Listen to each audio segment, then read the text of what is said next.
Welcome to Financial Issues, where we join reality with truth, helping you make the most of your money by honoring God with your investments. Now listen in as we give you the practical tools and advice you need to become a biblically responsible investor.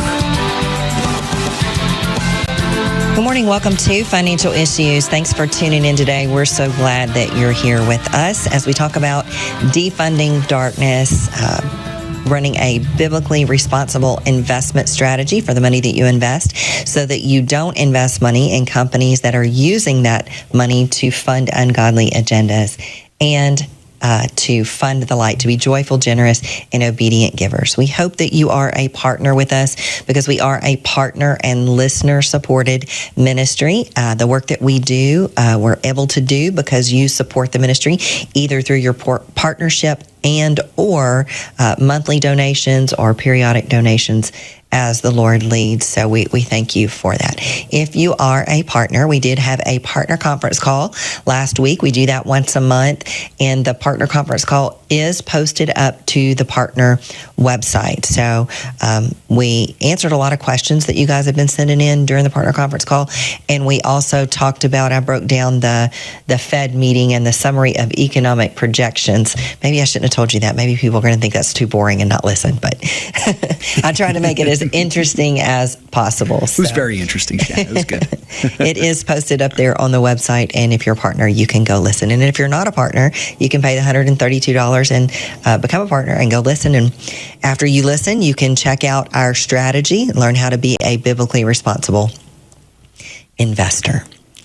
All right, let's do the stewardship verse of the day, because we're going to get to later in the show, Jason MacDowell is going to come back on to continue to discuss those things that nobody really wants to talk about, which is estate planning, what happens when we die. We're going to finish up our little series on that. We're also going to get some encouragement from the scriptures right now. Our stewardship verse today comes from Proverbs 19:20. Listen to counsel and receive instruction that you may be wise in your latter days. What do you think, Seth? You know, Shana, I love this. I actually get to personally put this into practice every Monday, every time I listen to you and Jason on the show. It's pretty cool, especially as we consider, estate planning. I think this verse really applies to be wise in our later days. So to be wise in those retirement years when we can't work or we don't want to work anymore, we need to listen to wise counsel and receive instruction in our younger days. Now, for our audience members out there who might not be as young, don't fret. You can still listen to wise counsel even at your age and apply it later on also. Shana, there was a saying I heard growing up: God gave us one mouth and two ears, which means listen more than you speak. So I'm going to listen now to your insight, put that into practice. Well, that sounds good. So yes, once again, we are going to make you think about the things that no one likes to think about when Jason joins in the second segment. So, we're going to give some wise counsel. Wise counsel doesn't always come in years. Sometimes it comes in experience. Sometimes it comes from wisdom learned from other people. So we're going to share some of our experience that we've had in real life and real estate planning situations, and give you some things that you may not have thought about. So we hope that you're going to stick around. While we're waiting on Jason to join us, let's answer some questions that have been sent into the program. Good stuff, Shana. Start with Joe here. He's 54. He says, in past shows, I've heard, Shana, you suggest which sectors you like to invest HSA money in. One of them was technology, but I can't remember the others. Would these apply to Roth money also? And Joe is 54, Shana.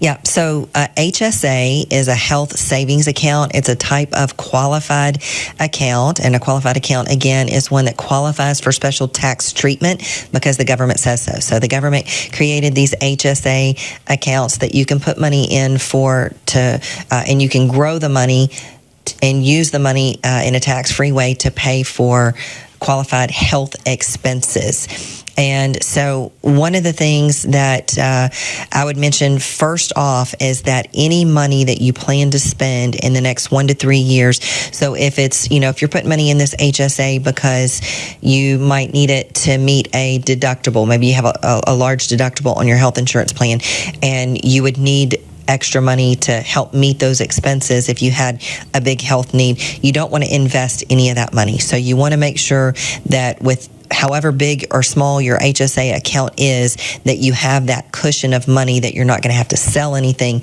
in the short term if you need to access that money for the purposes that you are saving it for. Beyond that, so once you've established your cushion, like for me personally, I have an HSA, and I don't use any of my HSA money for any of my health expenses now. I just pay those out of pocket because I like the tax benefits that I get within the HSA. So the money in that HSA, if it's used for qualified purposes, is growing tax-free, just like it is in the Roth that Joe mentions as well. So because you're getting to pretty much avoid all future taxes as long as you follow the rules in the accounts, I like investing the investable part of it in aggressive things. So technology would be one. I guess an easy way to do this, if you're looking at our buy or our broad list, the things that are going to be marked as growth or aggressive in the style column are going to be the best things to have in those types of accounts. Now, your overall diversification trumps everything. So, if you already have too many aggressive things, then maybe you want to avoid that. Or maybe you want to reposition some things. Maybe you can shift gears in your pre-tax, your IRA type of account, and get the slower growing income type investments there and save room in your Roth and your HSA for the more aggressive things. Great, Shana. Mark is up next here. He's 60. He says, "Greetings, Shana. On a recent show, there was discussion on the different IRA accounts and tax advantages/disadvantages of them. I have a traditional IRA as of now that I contribute to. The discussion of the healthcare and metals positions were part of this discussion, and how it would better and how it would be better for these stocks to be in a Roth IRA is what I was really wondering about. Should I open a Roth and move them and other recommended stocks to it?" 60 years old, Shana. What do you think? Yeah, very similar question to the one that we just addressed there. So, Mark, make sure that you listen to the explanation that I just gave in Joe's question. But the question of should you open a Roth, the first thing that you have to do is make sure that you can open a Roth. And so, anybody can open a Roth. It's a matter of how you get money into it. So to get money into it, you can do it as a contribution. You can use any money that you currently have, but you have to be showing some earned income on your tax return. So if you don't have earned income, then you can't get money into the Roth by way of contribution. You have to do it another way, maybe like conversion, which it sounds like that's what he's describing.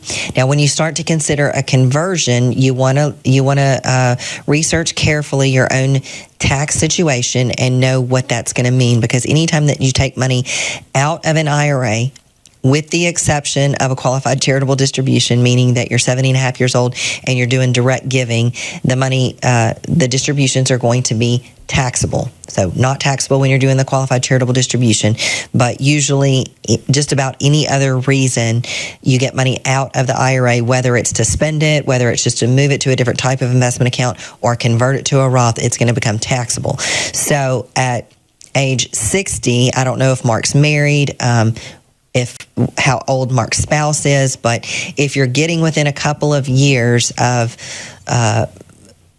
starting Medicare, then you want to be careful of your tax bracket. So in general, I think you can make some really great cases to do conversions up to the end of the 24%, up to the end of the 22% tax bracket without going into the 24% bracket. To me, it's almost, and there are extenuating circumstances, but to me, it's almost a no-brainer to do some conversions if you can do it in the 12% bracket. That's almost a no-brainer for me. So, you want to look at your last year's tax return. You want to, more importantly, try to predict what your income will be in the current year, because that's going to determine what kind of taxes you pay on conversion. Awesome, Shana. Quick one here from Alyssa saying, "I remember vaguely you discussed Roth accounts and how to fund and invest them. Speaking of Roths, I'm 65, just opened up a Roth for me and my spouse. I'm not sure where to put the money, whether ETF2 or another ETF. Retirement for my husband is 5+ years away. Where should I put this money?" Well, I think the tool that you need to use is your portfolio tracker. So all of your accounts that are to be used for the same purpose, like retirement or sometime in the future, should be managed as one portfolio. So you can put all of your holdings on your portfolio tracker. As we just talked about in those other questions, you're going to want to put the more aggressive pieces in the Roth accounts. So your technology stocks, your healthcare stocks, the things that are marked and labeled aggressive, and maybe some things that are marked and labeled growth. And your portfolio tracker is really going to give you the best idea of where you need to allocate money. Awesome. All right, folks, we're coming up on a break here, but we hope that you're going to stick around because Jason MacDowell, my colleague and friend, is going to be back to finish up our series on estate planning. So we'll be talking about different kinds of trust, the taxation, and some really important things that you may have never thought about before. I'm your host, Shana Burt. Stick around. We'll be right back.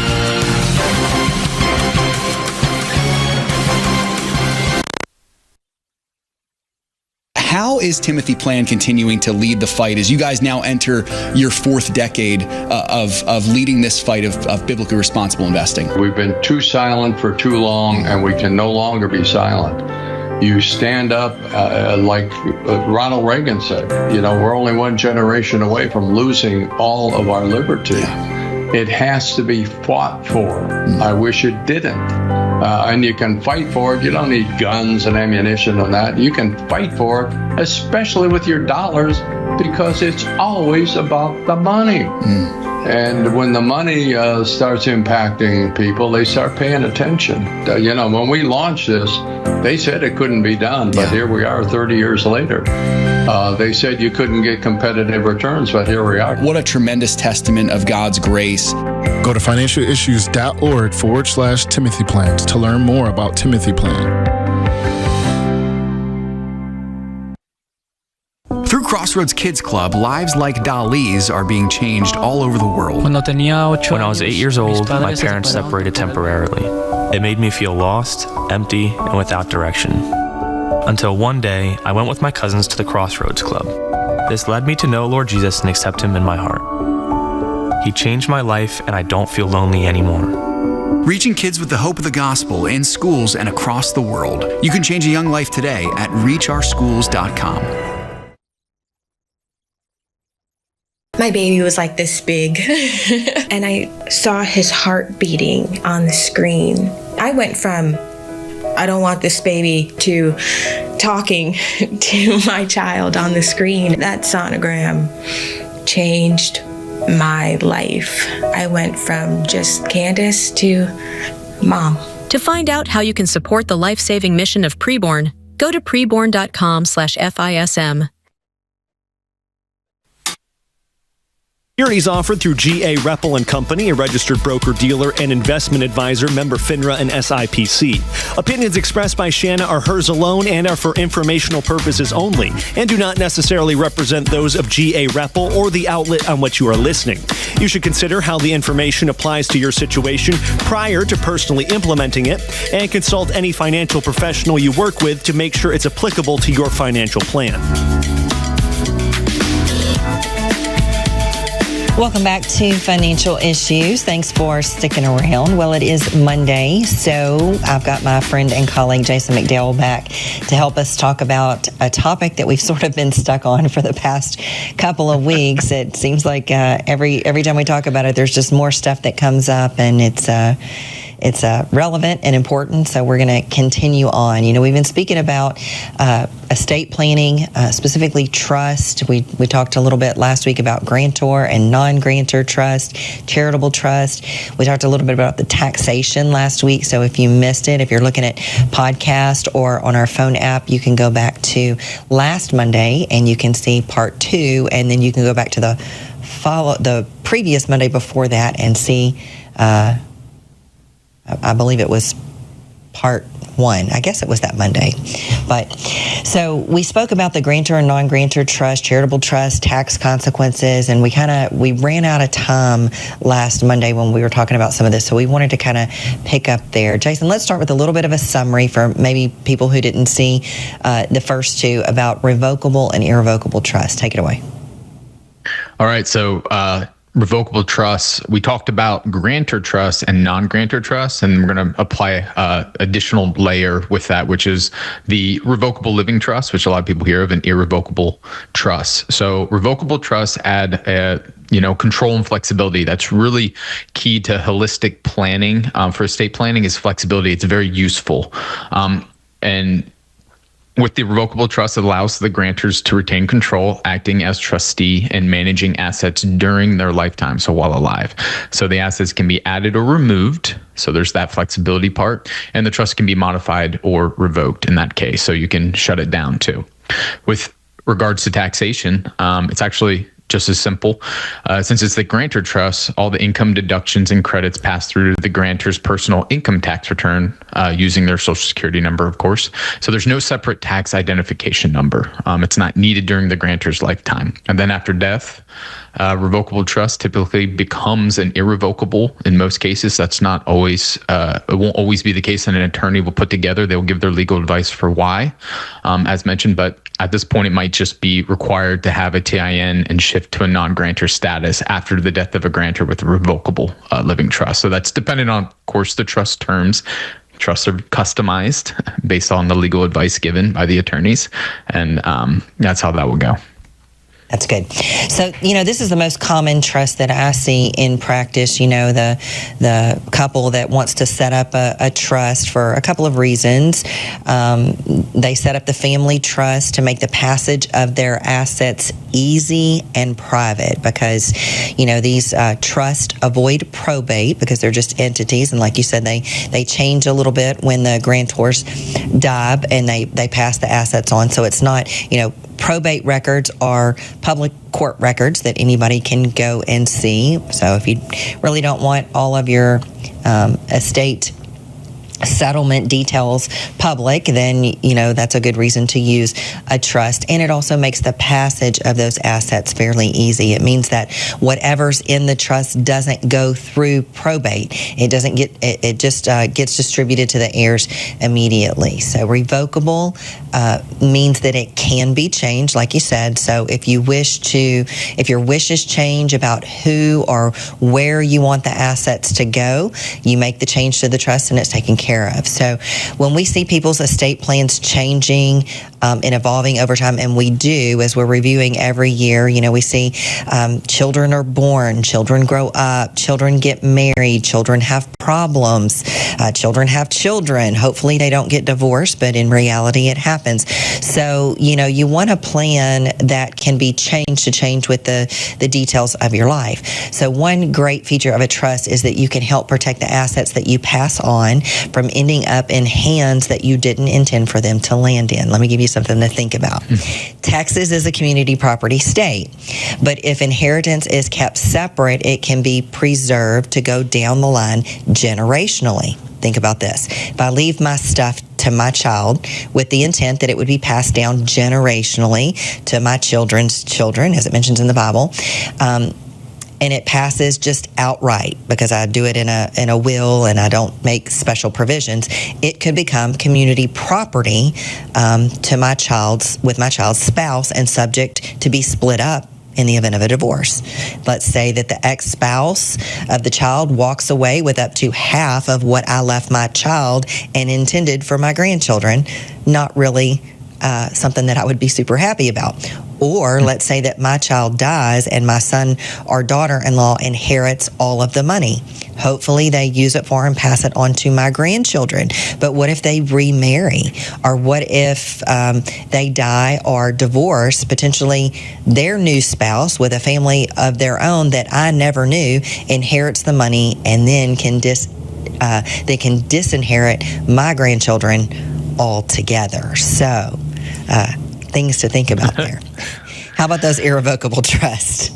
Yeah, those are great points, Shana. And I'm going to add a recommendation is when you get your draft of any legal documents from your attorney that you're working with, read it it helps explain a lot more than maybe what you talked about by delivering your blueprint. So that's this can be overwhelming, but when you read it, it'll address those situations. So that's what we want to equip people. So let's talk about the irrevocable trust, the non-grantor trust. You relinquish control. The grantor cannot modify it or revoke the trust. Assets are no longer considered part of the estate plan for tax purposes. So under taxation, a non-grantor trust will have a separate taxable entity with its own taxable taxpayer identification number. The trust pays taxes on income at trust tax rates are a little bit different, a little bit higher, separate. Their ceilings are a lot lower. Let's just say it's 37% for income over $15,650 in 2025. Talk to your CPA about that and your attorney. Same goes with long-term capital gains rates. They're also in there at their own trust rates. But they have that deduction capability where any distributions to the beneficiaries can be deducted. So this is a good planning question for your legal counsel and of course your CPA, your tax advisor on that as well. And then of course there's the conduit trust. It's basically a term used for the pass-through distributions. If this trust is to essentially be still exist after the death of the grantor to just pass through things to beneficiaries, then let's consider what happens to the beneficiaries. It just moves that tax burden onto the beneficiary. So what does that mean? What's the consequences there? It might not mean much. It might mean a lot. So that's another area you want to talk to your advisors that way. So irrevocable trust, I think of things that can't be changed, like a charitable remainder trust. If you intend in your heart that there's a portion of your estate that you want to pass along to the kingdom at the point where you and your spouse go home to be with the Lord, but maybe you still need the use of the income from those assets while you're alive. A charitable remainder trust is a good thing, and because these irrevocable life insurance trust is another really advanced planning type of tool for those who may have estate tax issues. The exemptions are really high right now. So, unless you have, more than like a $15 million estate, then you probably don't even need to think about any of that. But it's good to just kind of insert mention if that's you, maybe you'll learn more about them. But these type of irrevocable trusts come with some kind of tax or income benefit, cannot be changed. So when we're advising on a CRT, we remind people that, hey, this is an irrevocable gift. It's a gift to kingdom. Now, there are some things that can be changed about it, like which ministry or which nonprofit organization ultimately ends up. There are ways that you can structure it to change your mind about that as long as they're still nonprofit. But you can't take it back and say, no, never mind, I want it to go to my kids. So there are some components that are irrevocable that can't be changed. Let's talk a little bit about those distributions as we wrap up. Yeah, this is where we're getting to the bookend here. This, I'd recommend to talk to your attorney about the structure of the distributions or the language he's going to put in the documents. Obviously, when you read the draft, you'll be able to read it yourself, but it's good to, when you deliver that blueprint, right, that you want to talk about distribution. So within every trust paperwork, there will be a section on distribution. It may not be titled that way, but it will talk specifically to that. It's good to unpack that with the attorney. We want to make sure you're equipped to know to ask those questions, but also to ask your CPA, hey, what's this consequence here from a tax standpoint? Some attorneys will actually talk to that as well. It's just the knowledge just from their part. So let's go through a few ways of distributions. And these might seem pretty obvious, but it's always good to talk about it with the attorney. There's outright, which is like a lump sum payment and no restricted use of funds for beneficiaries. So some language could add that. There's a staggered approach to distributions from the trust. There's periodical in such amounts. Think of after events such as graduation or certain ages. So there's like a customizable effect of when distributions can happen at age or certain life events. And then there's a discretionary distribution. This one's always interesting because this will be given authority to the trustees. They will be given discretionary instructions in the language of the trust where they get to decide how much to distribute and when based on beneficiary needs. So this is a really flexible part if you have the correct trustees there. So that is that a family member? Is that a trusted friend? Is it another professional, someone else that's a professional that's there? And then, of course, there's just an open-ended discretionary trust where the power of the trustees to determine when and how assets are distributed. It's a little bit more flexible than what I just mentioned before. Think about whether or not a house is going to be sold, how the distribution of the assets, are they going to hold on to it for 4 or 5 years before they decide to sell it? There's some other language you can add to that. There's income only, and then there's also principal distributions where original assets are just distributed in whole to the beneficiaries. It's just basically passed right on through. And then, of course, there's accumulation is one of the last ones here. Trust has discretion to accumulate income within the trust instead of being required to distribute them to the beneficiaries. That's where tax consequences might happen. You want to look at that as well with some professionals. So how would a lot of this apply also to one topic is the IRA. How would this apply for an IRA for distributions to a trust? Well, one item to mention is that trusts cannot own IRAs. So an IRA cannot be inside of a trust, but a trust can be the beneficiary listed on an IRA. So in most cases, the surviving spouse will inherit the IRA as it's just a name change. And then if the trust is to inherit and pass through distributions, these will go to the beneficiaries dictated by the trust terms.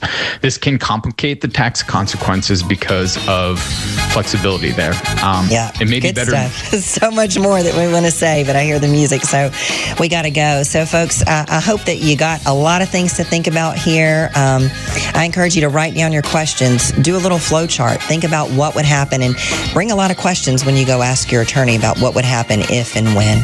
Well, folks, if you got to go, in the last 10 to 15 years being in ministry, being married, something that has been constant in our lives is Samaritan Ministries. As we've moved, we've had babies, we've had different things come up, we have just been able to rely on Samaritan in ways that we never really even thought about before becoming members.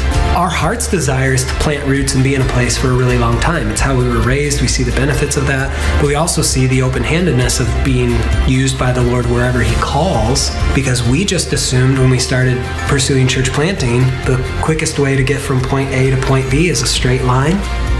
And with the Lord, sometimes you find out it looks a lot more like this. And yet, Samaritan was with us through the entire thing. We didn't have to look into, we have to change insurances now because we've moved states or whatever the case may be. And it's just been a real blessing to us in different phases of life. I'm Kyle. I'm Colleen. We're the Gen X. And we're Samaritan members. When God calls us to follow Him, it starts as a personal conviction. When I realized what I had been investing my money in, God immediately convicted my heart. But as we experience the joy that comes from following God, we encourage others to join us in our journey. If anybody's listening, thinking about joining, there's nothing like it. Just want to say I'm a very happy 7-year partner. It's been a great ride. It's been the best financial decision I've ever made. As more people join us, our impact for Christ compounds. Due to mounting external pressure, John Deere will no longer be participating in social or cultural awareness parades, festivals, or events. Together we take the form of Christ, promoting good and eradicating evil. You guys are on the front line of the battle. All we have to do is get in behind you and be strong, faithful. Align your investments with your faith. Become an FISM partner today at financialissues.org. My baby was like this big. He's like this tiny little spectrum of hope and this unnamed beauty, in a sense. It was poetic. And I saw his heart beating on the screen. And I mean, I went from, I don't want this baby, it's just a fetus, it's just cells put together, to talking to my child on the screen and feeling really protective and knowing that there's life growing inside. I mean, that sonogram changed my life. I went from just Candace to mom. I'm a mom. To find out how you can support the life-saving mission of Preborn, go to preborn.com/FISM.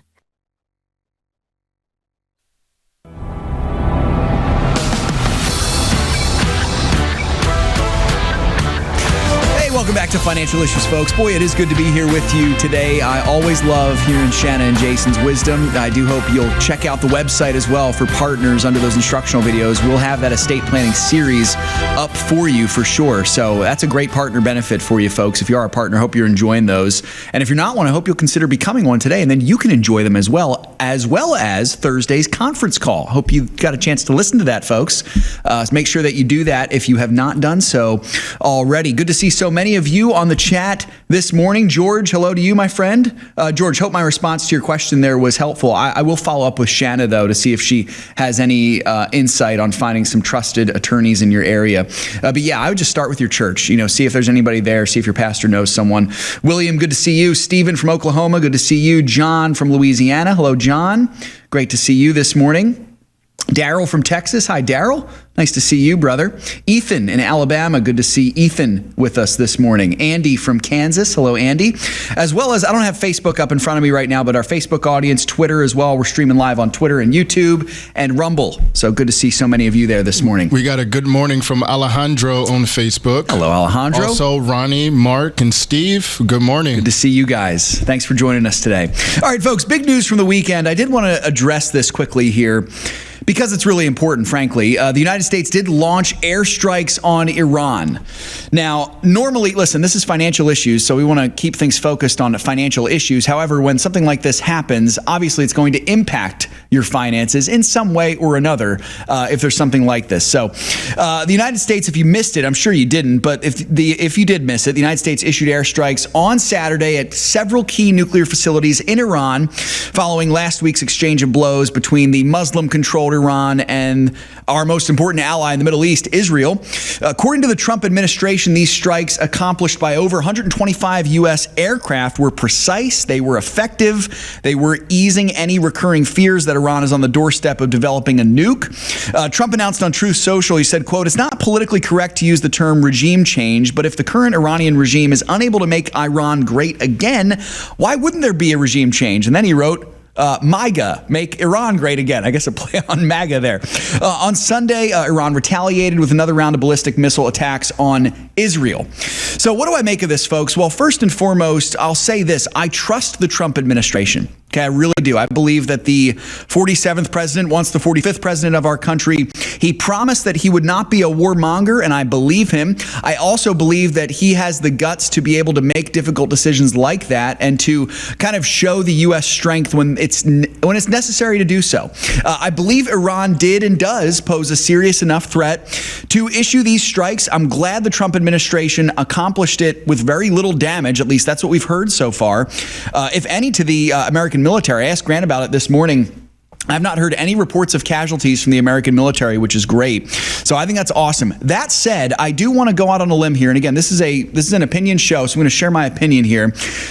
And it might be different from some of the bigger name conservative pundits on the radio. I am not a big name conservative pundit, by the way, but I am on the radio waves and on the TV waves. So I'm going to say this.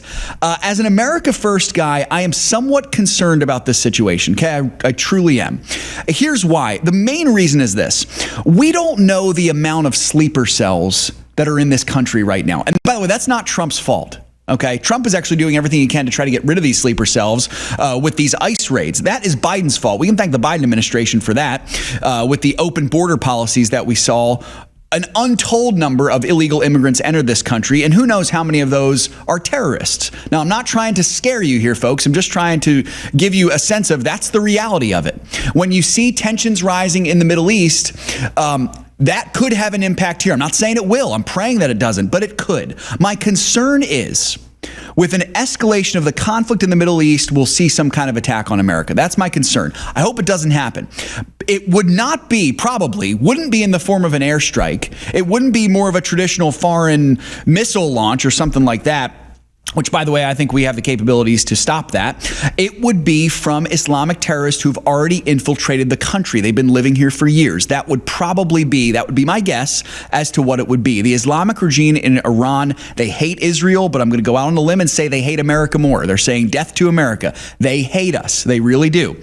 So I would encourage you folks, keep your head on a swivel. Definitely pray for protection.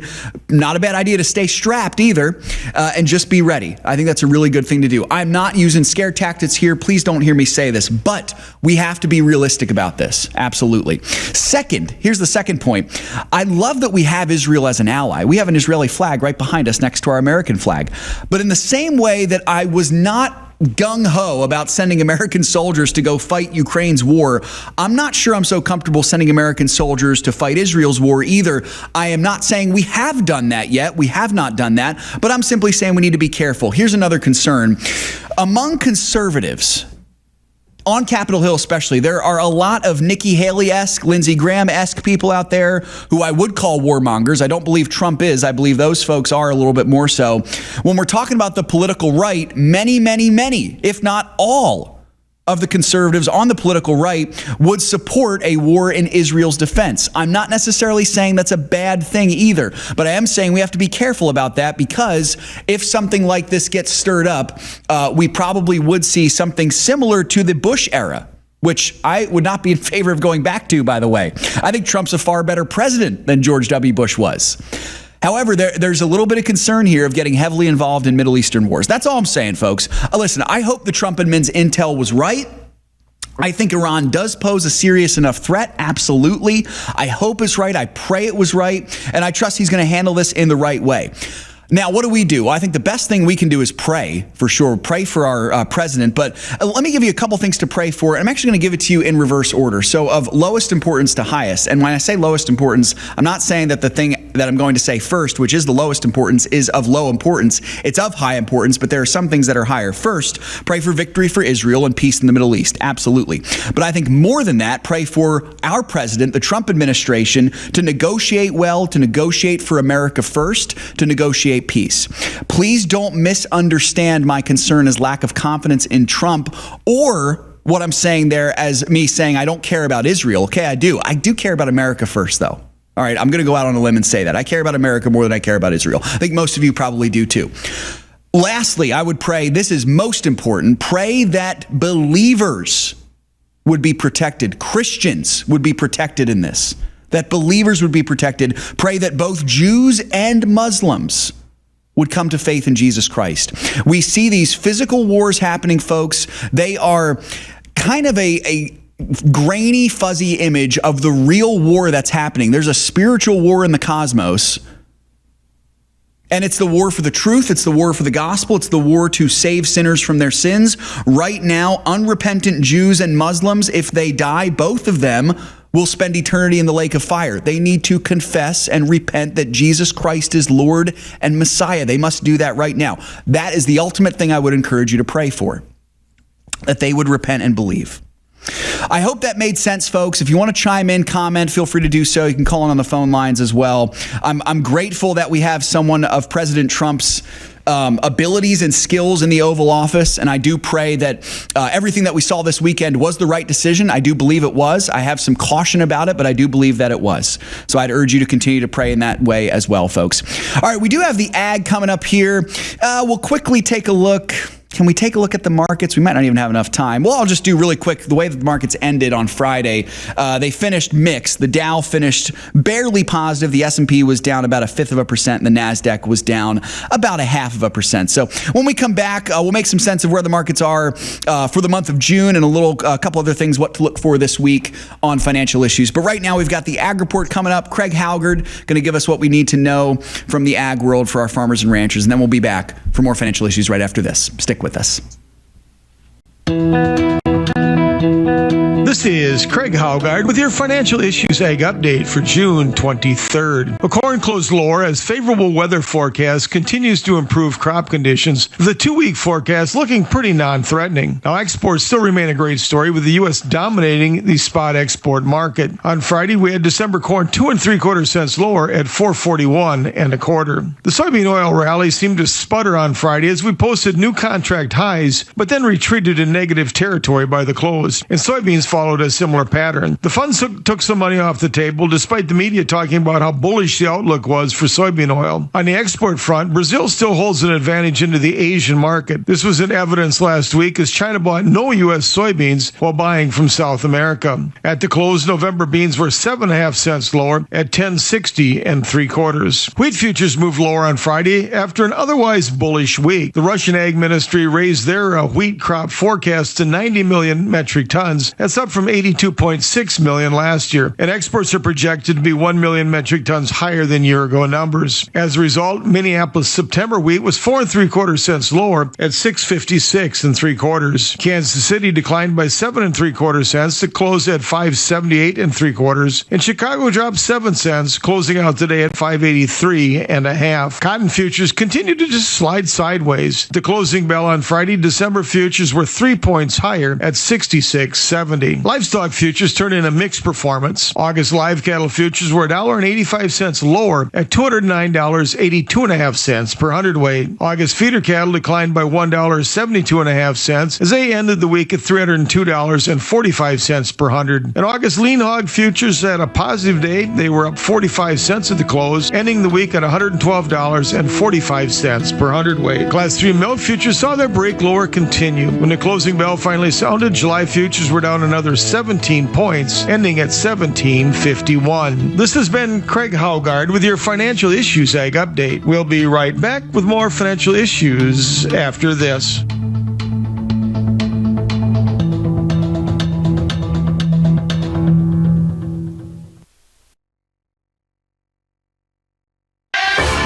It's up to us to stand up and say, enough is enough. All of this unbiblical stuff that's going on, whether it's abortion or transsexual or LGBTQ, widespread pornography, human trafficking.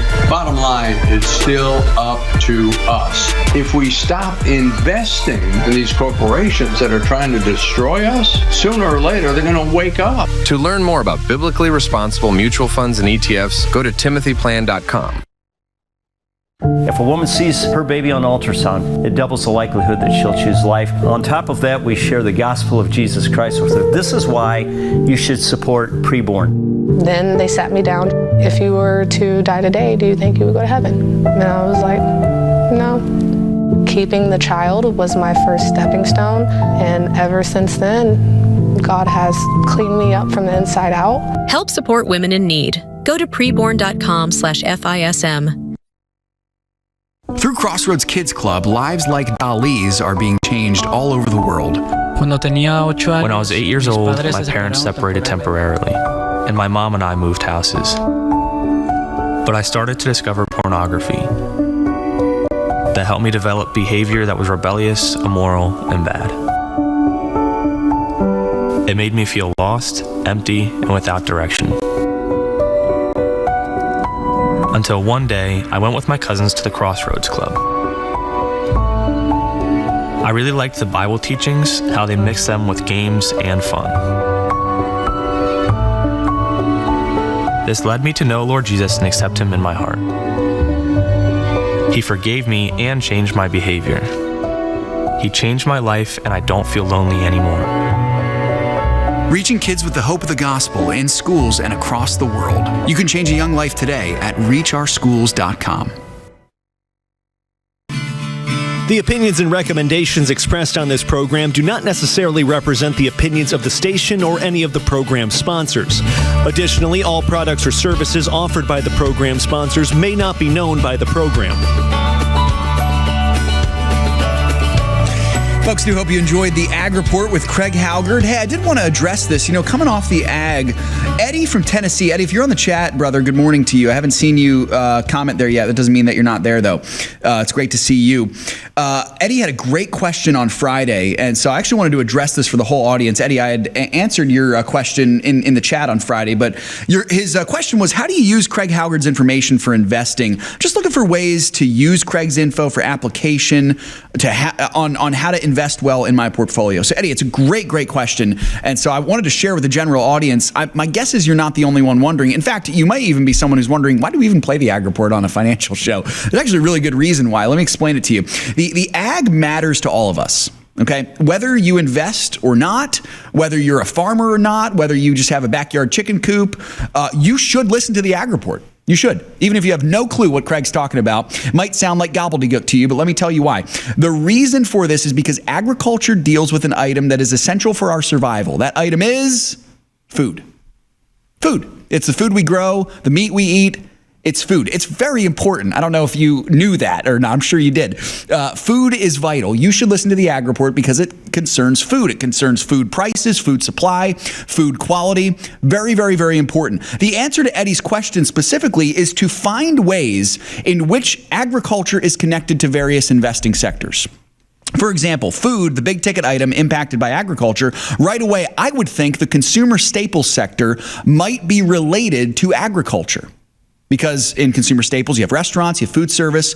Additionally, you got modern agriculture being heavily dependent upon quality machinery, tractors, for example. So that could have an impact on the industrial sector. Those could be related. I could also see a connection to the commodity sector. You know, we're talking about items from the earth, such as grain and wheat, all connected to the Ag Report, folks. So it's a great opportunity to learn something new. And when you begin to realize agriculture fits into the whole financial ecosystem in our country and really in the world too, it starts to make sense why we listen to it. And I would urge you, especially listen when Craig comes on live, because he will often explain certain things. He'll explain why he mentions pork carcass cutouts, for example, why he talks about meat futures, pork futures, wheat futures, cattle futures, that sort of thing, So Eddie, it's a great question. I hope that can be helpful for you. Again, even if you have no clue what else he's talking about, the ag impacts different financial sectors. It really does. So it'd be a good thing for you to get into the habit of listening to the Ag Report for sure. Eddie, thanks for that question, brother. I appreciate that a lot. So before that break, the markets on Friday finished pretty mixed. For the week ending June 20th, they also finished mixed. The Dow barely squeaked above the flat line for the week, as did the NASDAQ. The S&P 500 was just below the flat line at 0.15%. However, it's still only 3% off of its record high. So still doing pretty well overall. For the month of June thus far, the Dow Jones is the lone loser. The S&P 500 for the month is up almost a full percent, and the NASDAQ is up almost 2 full percentage points as we sit. So that's what we're looking at with the markets, folks. What to expect this week? This is PCE week. This is the Fed's preferred gauge of inflation. Big ticket item. Just a reminder, if you don't know what I'm talking about, the PCE is just the price that individuals pay for goods or services. So a pretty standard indicator there. You can see why that's the Fed's preferred gauge of inflation. Existing home sales expected to continue to be held captive by those golden handcuffs, as you heard Shana talk about on Friday. We'll get that this week. We also get durable goods orders. If you remember, Shana mentioned this on Friday, but this is new orders placed with manufacturers for delivery of hard goods that's meant to last at least 3 years. Think washers, dryers, refrigerators, things people buy when building or buying new homes, electronic, aircraft, business equipment, that sort of thing. And then also we'll get one more word from our good friend, Lord Father Jerome Powell, who gave a lot of clarity last week. That was sarcasm. Didn't really give much clarity at all. But we'll hear from him again. I think tomorrow he speaks. So he's given a testimony to the House Financial Services Committee. So that's tomorrow.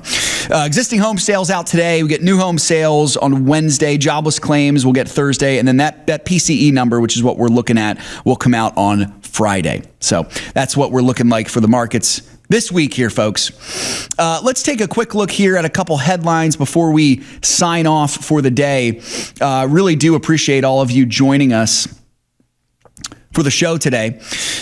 Big headline here. Shipping insurance costs are spiking in the Middle East amid the Israel-Iran conflict. That's no surprise if you think about it. So marine insurers now charging 0.2% of the value of a ship for journeys into the Gulf. That's according to data from insurance broker Marsh McLennan. That's up from 0.125%. Coverage related to ports in Israel has more than tripled as war risk insurance rates in the Red Sea continue to increase. So again, really nothing to be surprised at by that, but we do have to understand that is happening. Some shipping owners have opted to steer clear of the region altogether, despite the convenience of using it for worldwide trade. That Middle Eastern region, folks, that Mediterranean region has really kind of been the epicenter of world events for most of human history. So it makes sense why that is also an epicenter for trade. So we'll just have to see how that happens. Don't be surprised there. I will, the next time we have Craig on, I think I'm going to ask him about kind of how that's looking there when it comes to agriculture and food as well, because I'm sure that'll have some kind of an impact. Elsewhere, folks, I saw an interesting headline here as well. This is from the Washington Stand. Planned Parenthood is apparently accused of misleading Fed officials. Now, if you are surprised that Planned Parenthood is engaging in illegal activity, I'm not sure what to tell you, because Planned Parenthood is actually in the business of murder, which is one of the most illegal things a person can possibly do. If there's a spectrum of illegality, murder's up there. Okay. Now, it's legalized in our country, which is just an absolute abomination. But nonetheless, it is an illegal thing. It's breaking one of the commandments. It's gross. But they are now being accused of actually breaking the United States law as well by misleading Fed officials. So a House DOJ subcommittee announced last week that they had launched an investigation into Planned Parenthood for a panoply of charges, including illegally promoting abortion and transgender injections to children and profiting from the harvest or transfer of aborted babies' organs and tissue. Now, included in this investigation is an accusation of purposefully omitting information on official government documents. That's a crime that could result in up to 5 years in prison for the guilty party. Likely a lot of, I'd say, nervous, high-ranking execs at the nation's largest abortion mill, Planned Parenthood, is currently at risk. If you have forgotten about, with everything going on in the Middle East, different things like that, Planned Parenthood stands on the edge of a knife right now. They're at risk of losing a massive amount of federal funding and a possible closure of, I've seen, up to 200 locations should Trump's big, beautiful bill make it to his desk in the Oval Office for signature. I think, folks, listen, this is my opinion. For that reason alone, I'm okay with the big, beautiful bill. I would love to see Planned Parenthood defunded. I would love to see 200 Planned Parenthood locations shut down permanently. I think that would be a wonderful thing to see. Of course, there's a lot that we have to consider with that big, beautiful bill, but that is one huge plus for it. So, folks, listen, this is great news. I am hopeful. I'm prayerful that Planned Parenthood is found guilty of this. Anything to see Planned Parenthood be brought down low, be brought to a place where, as an organization, they can repent and they can come to Jesus Christ. Boy, what an amazing thing that would be. This is why we're so grateful for ministries like Preborn, folks. Preborn is on the front lines, dedicated to doing everything that Planned Parenthood claims to do. It's kind of funny. Planned Parenthood claims to be pro-women. They claim to be a healthcare organization. Really, I saw an interesting stat here, and I have to verify it. I'm not sure if it's true, but it wouldn't surprise me that somewhere around 97% of what Planned Parenthood does is actually in the abortion industry. They're an abortion company. That's what they are. That's really what they are. That's what people go there for.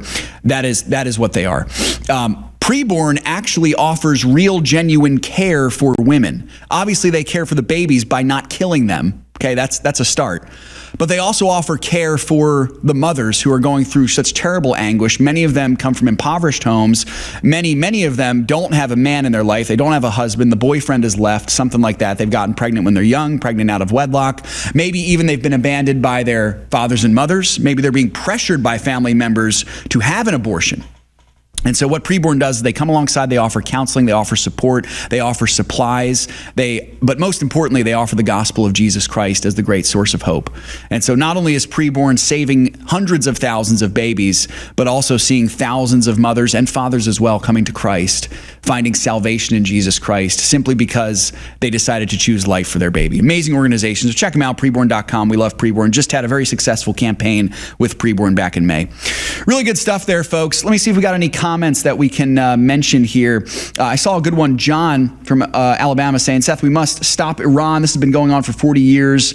Who let them get started with a boom? We should be smarter, should have learned from the past. John, I agree with you, absolutely. That's part of my prayer with what's going on in Iran right now, John, is, that not only would America be protected, but also that Iran would be stopped. I would love to see Israel preserved. I would love to see them be able to live in peace as well. I think the United States is in a somewhat of a tricky situation with this because we are obviously the most powerful. We have a very close friend who's in a lot of trouble right now, and we want to help them.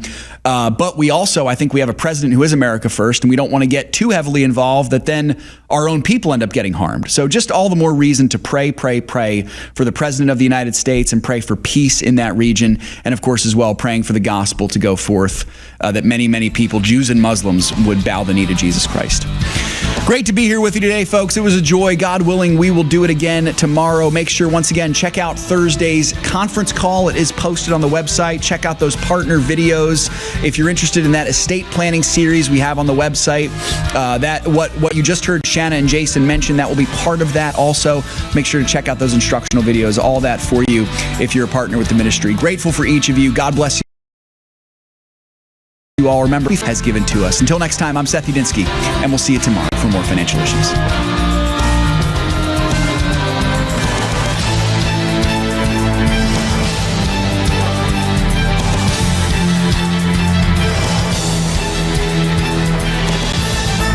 If we ever forget that we're one nation under God, then we will be a nation gone under.